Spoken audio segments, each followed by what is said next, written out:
With the actual ramming of that boat, the Free Gaza movement said, we're going to have to rethink what we're doing because we don't want boats sunk, we don't want people killed, but we do want to make a statement. We want to be a physical force to try to end the naval blockade of Gaza. So they started a plan to not just have one boat or two boats come in, but to have a large number of boats. And the idea of having a flotilla, a Gaza Freedom Flotilla, started taking shape. And over the next year, from June of 2009 until May of 2010, the Free Gaza group started working with groups in Sweden, in Greece, in Germany, in Britain, in Turkey, and other Palestinian solidarity organizations really all over the world, in Malaysia and Indonesia, to say we need to raise money to get boats to go. We need to have a lot of boats, so it'll be much more difficult for the Israeli Navy to stop all of us. And that's where the whole idea that came into fruition almost a month ago today. It was on May 30th that 6 boats out of the 8 that had originally tried to get to a meeting point just off Cyprus, that those 6 boats turned and started heading toward Gaza. And it was one 12-hour period later that the Israeli military attacked the boats, all 6 of them.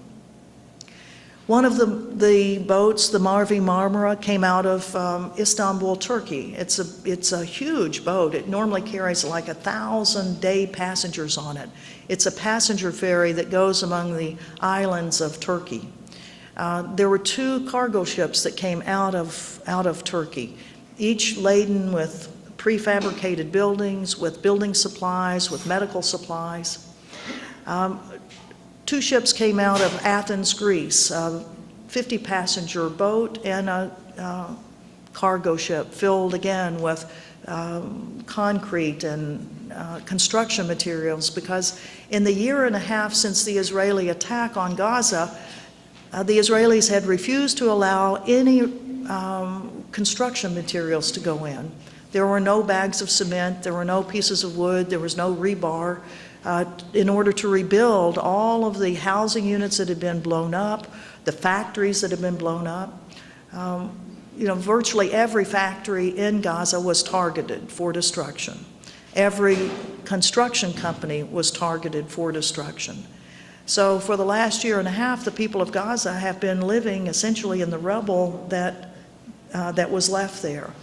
Of course, you just can't live in the rubble, so populations or groups that were already living very, very in close quarters with lots of people in every room now had family members and friends that were piling in on top of them, with sometimes 20 people living in one room.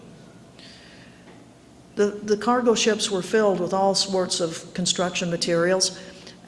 We knew that the Israeli military or the Israeli government would say, well, those ships, they're going to be bringing in weapons for Hamas. And that's why we have to stop them at sea. So those 6 ships, and actually 8 that came in later, 2 more later, all of those ships were inspected by international authorities at the ports from which they left, because everyone knew that would be the argument the Israeli government would use. And so that was one of the key things. We had to have all of those ships inspected very, very closely to make sure that there were no weapons on board, that there was nothing that could be used to say you guys were supporting Hamas. The whole idea of the flotilla had nothing to do with Hamas. It had to do with the people of Gaza and the treatment that was happening to them because of this blockade.